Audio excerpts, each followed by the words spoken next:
First of all, thanks very much for this invitation, and it's a great pleasure and honor to discuss these issues with such distinguished colleagues in Florence and beyond.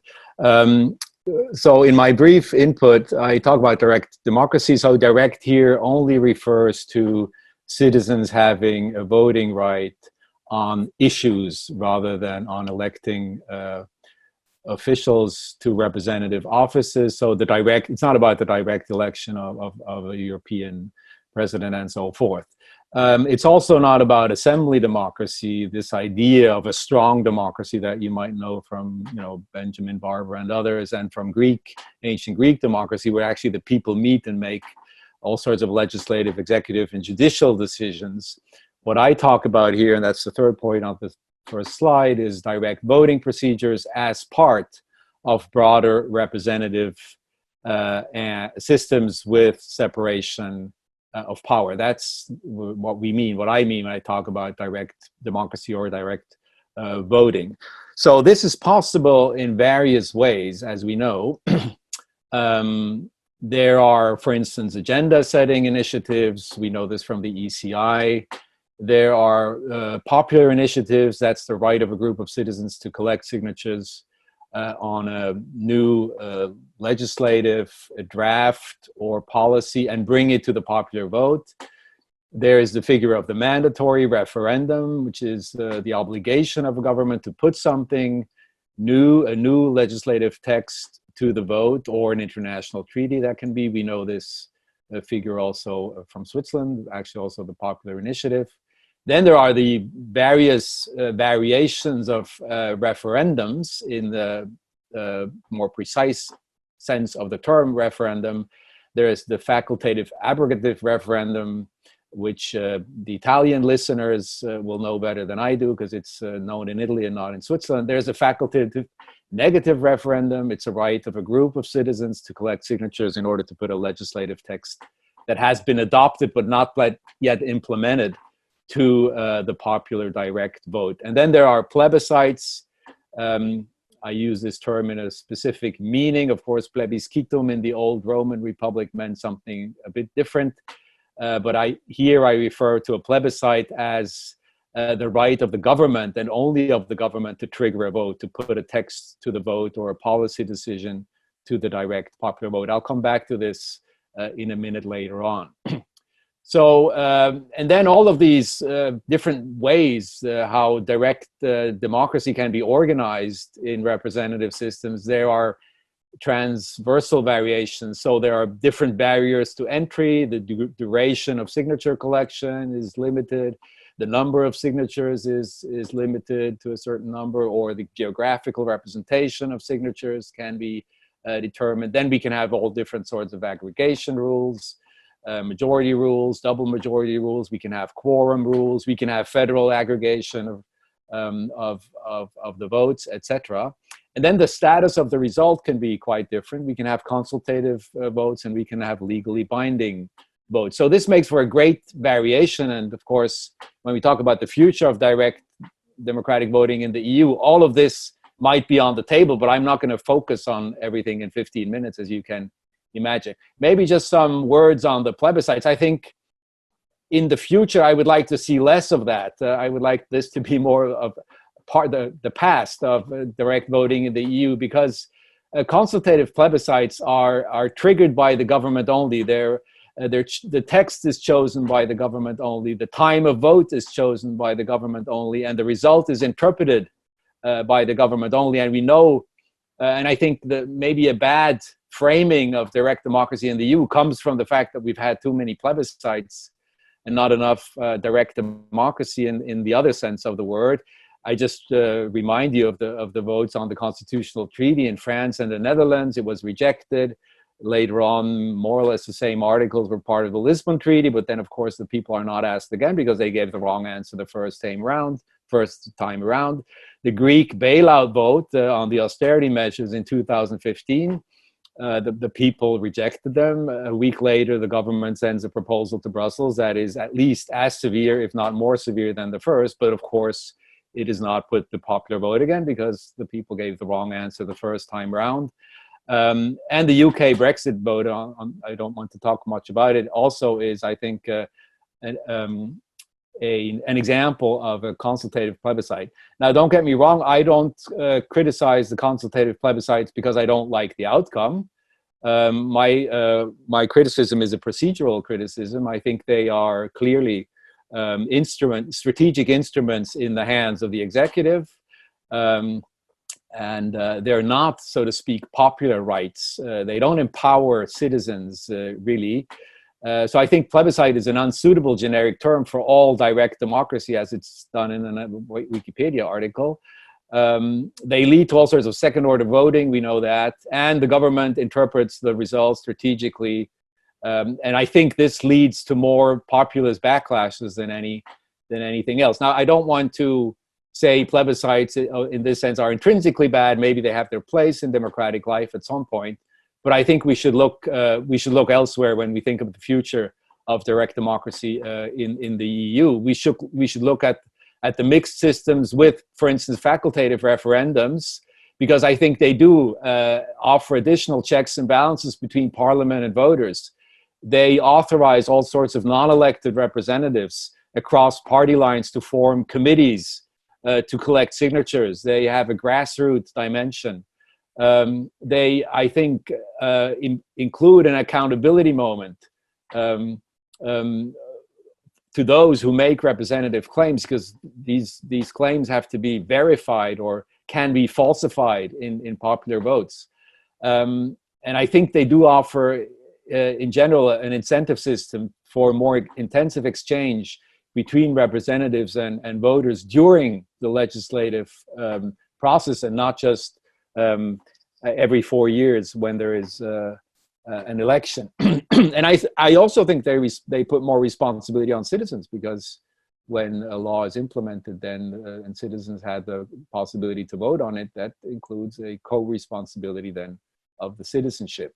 Now, my concrete proposal for you today here, and of course, maybe in the Q&A we can discuss others. I think it would be interesting to talk about the initiative as well. But just for sake of clarity and precision, here my concrete proposal for a European facultative referendum. In this form, a facultative negative referendum for newly adopted secondary EU legislation with, I think, signature collection rules that are comparable to the ECI. With dual aggregation of votes of European citizens and of member states' citizens, and dual majority rules, and a legally binding result. So in other words, a new piece of secondary European legislation becomes legally binding if, in a vote triggered by a citizen signature collection process, a majority of European citizens or a majority of member state citizens do not reject it. Or it becomes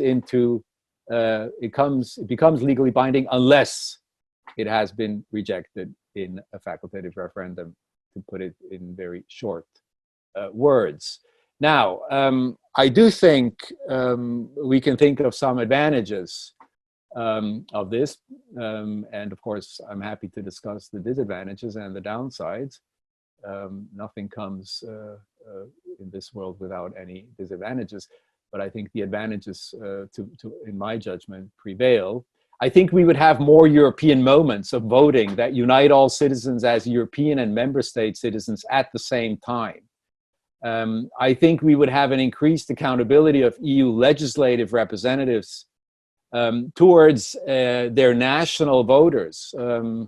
They would have to go actually back and explain some of the things that have been decided in Parliament in Brussels. And I think we would have a procedural nexus between national and European democracy, because voting would be aggregated at both levels, yet in the same unique procedure. I think we would have increased democratic legitimacy of EU secondary legislation because of this dual majority condition.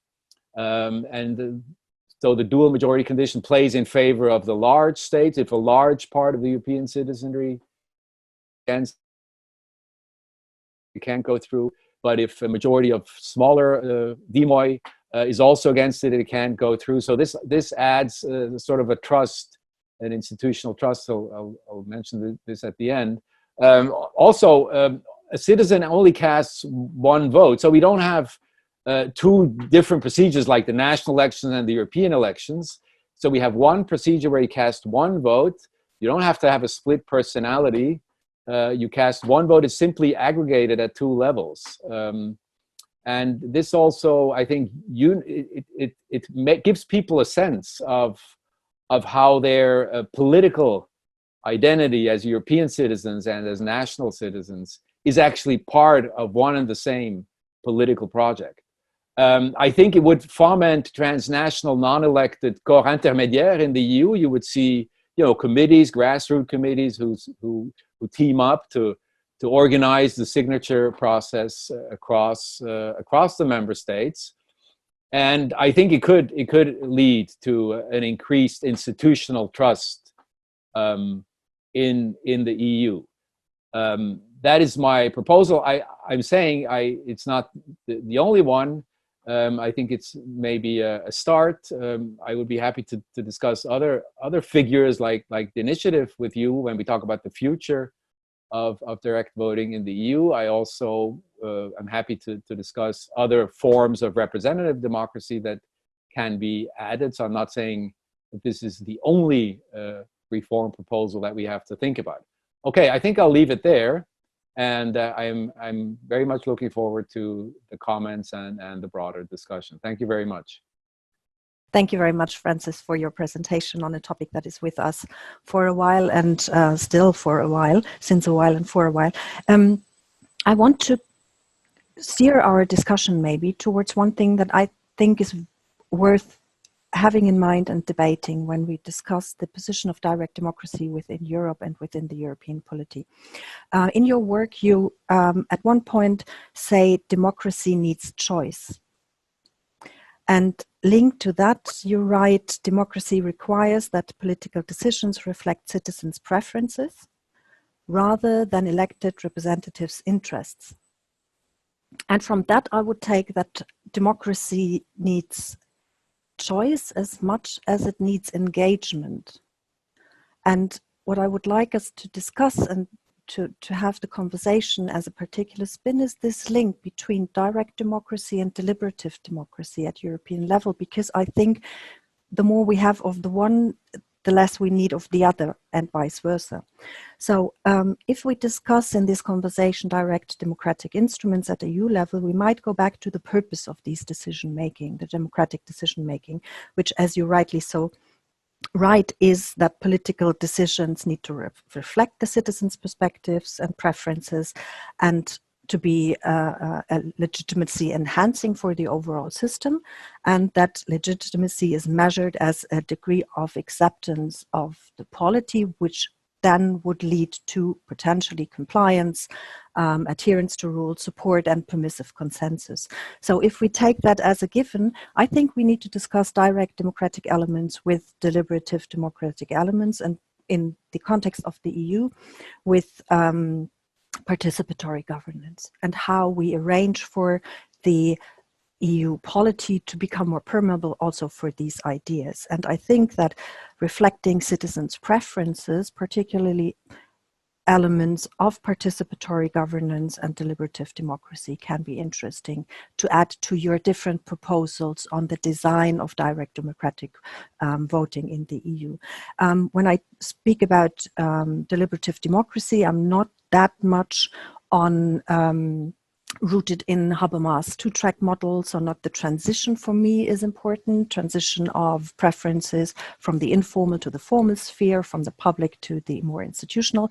I rather refer to Mansbridge and others who are pointing at the need for coupling, designed coupling, institutional coupling, so as we indeed design our institutions at EU level in a way that they follow and perform three functions that they outline, and they link to what you said with regards to the last slide. So one function would be seeking truth, the next establish mutual respect, and then generate inclusive decision-making. I would add two more: to improve official accountability and transparency, and to regulate and scrutinize also the arguments that are in the public sphere.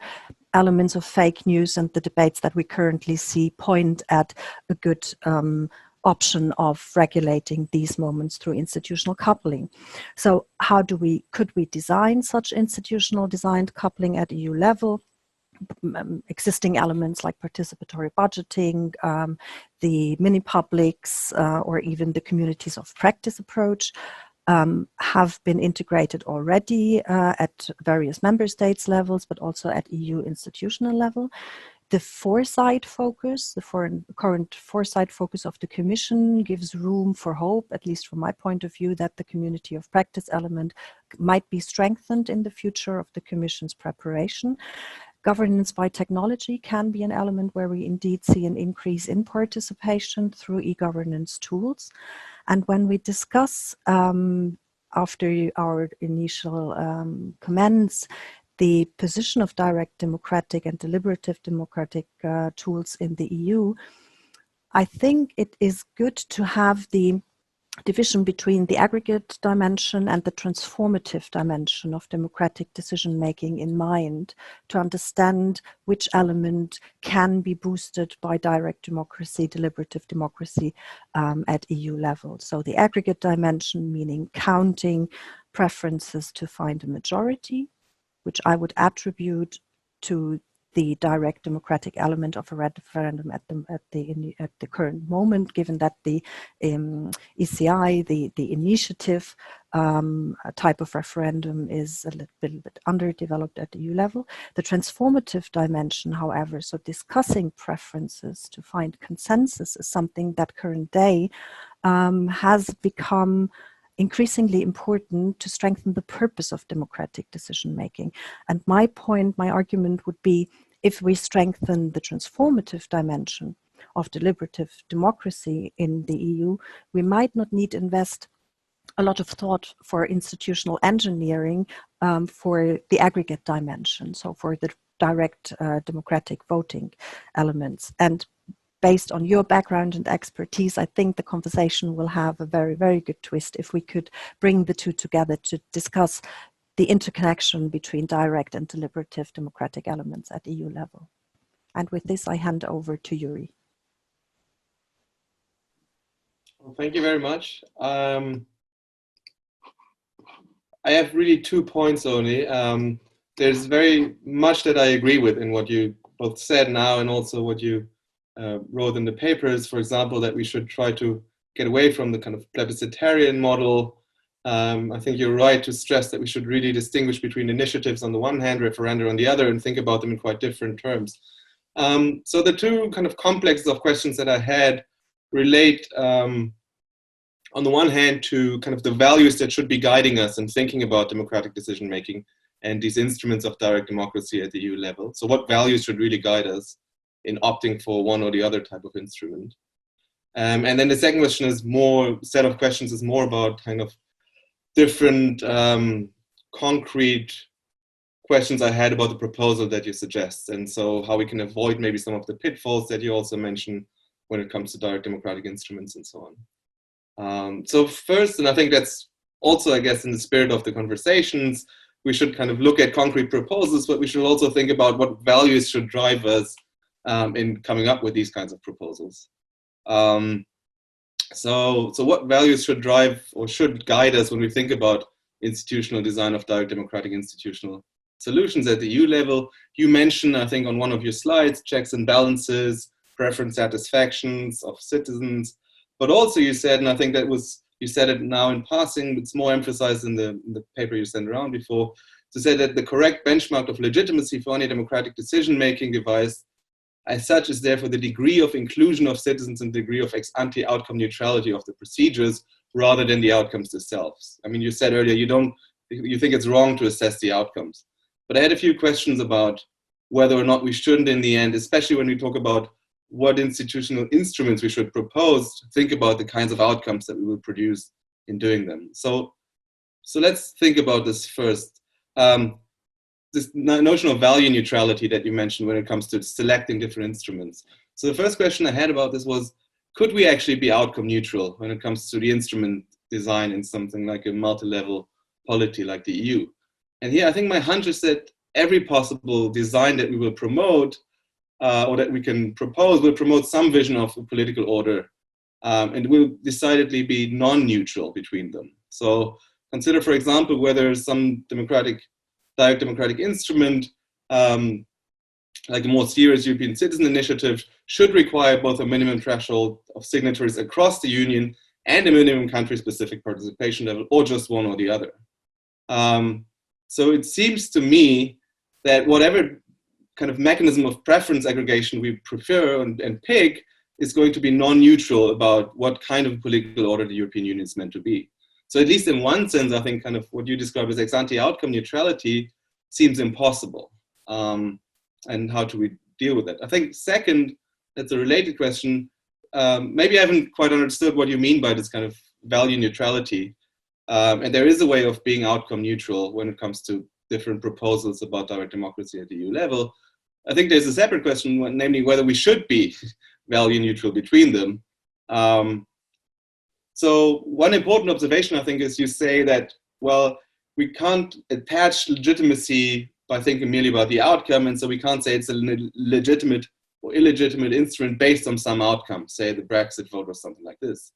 And I agree with that, but I think still that when we think about something like the following outcome criterion, pick the decision-making procedure that gives what we know about, so given what we know about people, given what we know about reasonable constellations of interest and power and so on, is the most likely decision-making procedure to promote what we consider to be correct political values, such as justice and so on. Why shouldn't we pick that one? Like, why shouldn't we try to introduce a decision-making procedure that promotes justice or something like that? Suppose we can imperfectly but reasonably expect that one policy instrument is more likely to lead to more pro-cooperation, a better, more equitable distribution of immigration costs, monetary governance, and so on. Why shouldn't we aim to kind of introduce this direct democratic instrument rather than some other?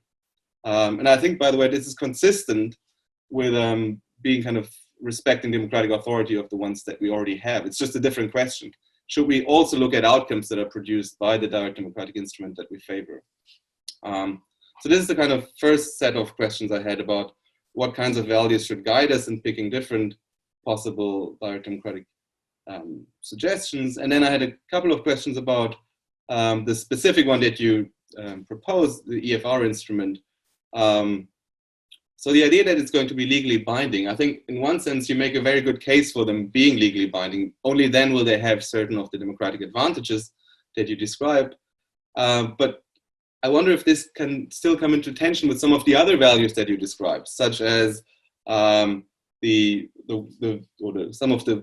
negative aspects that might arise from direct democratic instruments, such as enhanced fragmentation of the polity, distrust possibly along national lines, if these are binding. If we have more European moments, as you described, then isn't it also quite likely that we have more opportunities for fragmentation along the national lines and so on? And then some of the other things you mentioned that tend to create disvalue from direct democratic instruments, such as second order voting. Isn't this going to be the norm rather than an exception at the European level? How can we avoid something like second order voting? And if we think about kind of likely outcomes of these kinds of instruments, how can we prevent them being another European initiative where basically it's going to decrease the European Union's legitimacy in the eyes of the citizens, because even if there are these things, they will go nowhere, as we've seen with the ECI. And then finally, I wondered if there isn't also a problem with the kind of the absence of some of the positive side effects that you described for direct democratic instruments at the national level. So how is there a way of ensuring that there is going to be this element of enhanced debate across citizens? Is this going to funnel decision points? Is this going to make it easier to find decisions and so on? So I wanted to hear a bit more about how you would address potential criticisms of the EFR instrument. Thank you very much to both of you for these comments and questions and critical points. Yes, first of all, to Gaby, I think, well, the first thing I would say is I don't think of deliberative democracy and direct democracy in a dichotomic way. I think direct democratic instruments have deliberative consequences and implications. They they trigger deliberation in new ways where it's not there before. So first of all, we would have to have a conversation about the deliberative consequences of classical institutional direct democratic devices such as the referendum, because if there is a referendum, then the representatives have to engage with the voters in explaining and justifying the decision that has been taken. The media will pick it up. There will be campaigns. There will be fora of discussion. So this opens up. It opens up deliberative spaces. Of course, the conditions need to be there. So I don't think of deliberative democracy and direct democracy as a dichotomy. I think there's a lot of deliberative moments and potential within the introduction of institutional devices of direct democracy. And that doesn't mean that we don't have to think about other things that you mentioned, like participatory budgeting, which is more of I think a municipal innovation, democratic innovation that has been tried out, and in some places has been successful. Although sometimes it has been phased out again because it was its introduction was too partisan. Mini publics you mentioned. I think this can be added. Sortition and mini publics can be other moments we should talk about. I agree with you. But I do think that such very basic devices where the citizen can go to the poll and cast a vote is a very important moment of sense of empowerment of people, and I wouldn't like to play it against deliberative democracy and in the broader and I think vaguer sense. So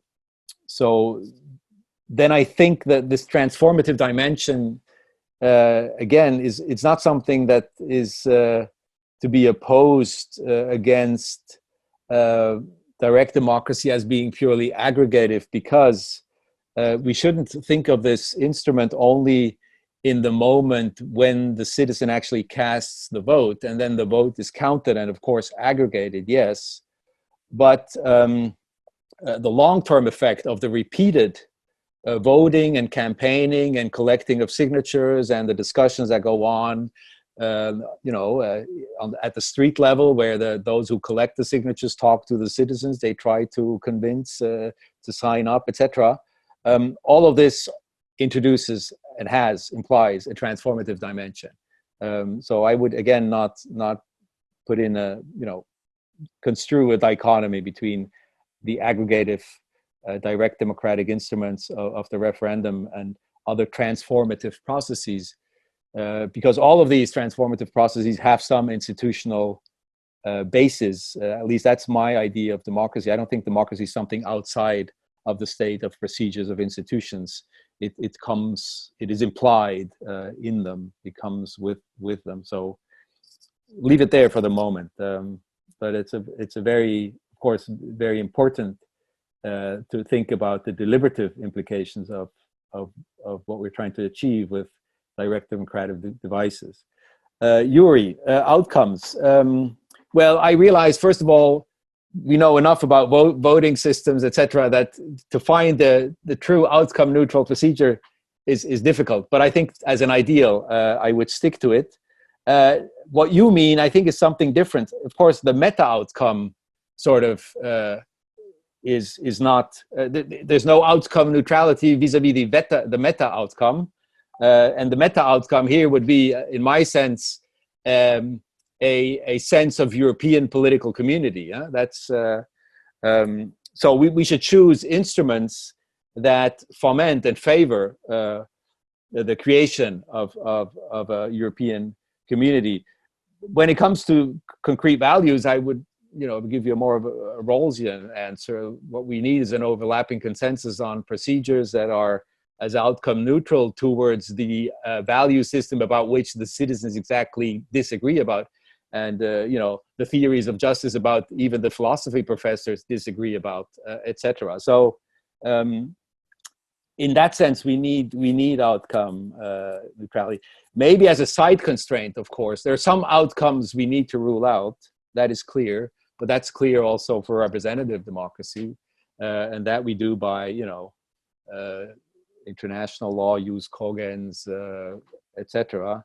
We don't get it from the majoritarian procedures. These side constraints of completely undesirable outcomes. But within the desirable outcomes, or the outcomes about which we can really reasonably disagree, there needs to be as much outcome neutrality as possible. Towards, of course, and that's why we're talking about this in the first place, towards this meta outcome. I think that is not outcome neutrality, and I also realize that I argue in favor of the EFR in view of the meta outcome of having a deepened and more inclusive European political project. Legally binding, fragmentation. Well, the thing is, you can't think of this referendum as a one-shot thing. It's a repeated game, and then in the long run, you will have all sorts of constituencies collecting signatures. You will have all sorts of different referenda. Some come from the left, some come from the right, some come from the are business oriented. Some are more culturalist and deal with cultural rights. And the results, I would bet, are going to reflect the cross-cutting cleavages that you have when you have such a differentiated setting. So, of course, if there would be cumulative cleavages building up, that would be divisive. I agree with you. But I think in a highly differentiated society as the European, many of these referendums will have very different constituencies, and they will reveal cross-cutting cleavages and cross-cutting unifying elements across the European member states. So my institutional optimism here is that this would prevail. And second order voting is something that you mentioned also. I think this is a problem, you're right, especially for the countries where these referendums will be the only ones that take place because they don't know it at the national level and at the municipal level. That is something we need to take seriously. I agree with you. Here, again, I can only give a long-term historical answer.